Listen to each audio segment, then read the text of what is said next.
সমাজ উন্নয়নে অসামান্য অবদান রেখেছেন যে নারী মোহাম্মদ মুহিন মোহনা, পিতা শেখ গোলাম মুস্তফা, মাতা মোসাম্মদ রানু বিবি ১৯৮৫ সালের ৯ মার্চ রাজশাহী জেলার এক দরিদ্র মুসলিম পরিবারে জন্মগ্রহণ করেন। তার যখন ১১ বছর বয়স তখন তার হিজরা হবার বিষয়টি সকলের সামনে আসে।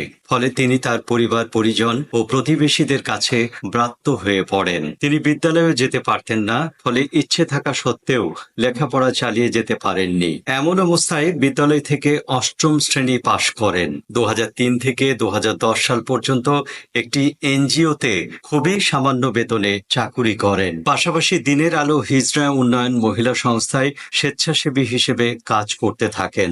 ২০১১ থেকে ২০১৪ পর্যন্ত তিনি কর্মহীন ছিলেন। হিজড়া বলে কেউ তাকে কাজ দিত না, আত্মীয় স্বজনও তার থেকে মুখ ফিরিয়ে নিয়েছিলেন। ২০১৪ সালে তিনি দিনের আলো হিজড়া উন্নয়ন মহিলা সমিতির সভানেত্রী নির্বাচিত হন। তিনি সমাজে তার মতো যে সকল মানুষ রয়েছেন তাদের উন্নয়নের জন্য আত্মনিয়োগ করেন। হিজড়া জনগোষ্ঠীকে তাদের পরিচিত গণ্ডির বাইরে এনে সমাজের মূল ধারায় সংযুক্ত করার জন্য তাদের বিভিন্ন প্রশিক্ষণের ব্যবস্থা করার পাশাপাশি বিভিন্ন সরকারি বেসরকারি প্রতিষ্ঠানে তাদের কর্মসংস্থানের ব্যবস্থা করেন।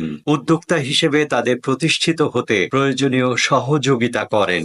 হিজড়াদের আইনগত অধিকার প্রাপ্তির লক্ষ্যে আইন প্রয়োগকারী সংস্থা ও সংস্থার সাথে যোগাযোগ স্থাপন করেন। বিভিন্ন দুর্যোগের সময় তিনি দুর্যোগ কবলিত মানুষের সাথে বিভিন্ন সংস্থা থেকে প্রাপ্ত ত্রাণ বিতরণ করেন। পরিবেশ রক্ষায় ফলজ ও বনজ গাছ রোপণ করেন। হিজড়া হবার কারণে তার বোনকে শ্বশুরবাড়িতে নির্যাতনের শিকার হতে হতো। এক সময়ে এর প্রতিবাদ করায় বোনকে তালাক দিয়ে সন্তান সহ বাবার বাড়িতে ফেরত পাঠায়। এই ঘটনার জন্য সবাই মোহনাকেই দোষারোপ করতে থাকে। সেই থেকে তিনি মা ও বোনকে দেখাশোনা করে আসছেন। ধর্মীয় শিক্ষায় আলোকিত করতে তিনি হিজড়াদের জন্য ধর্ম শিক্ষার ব্যবস্থা করেছেন।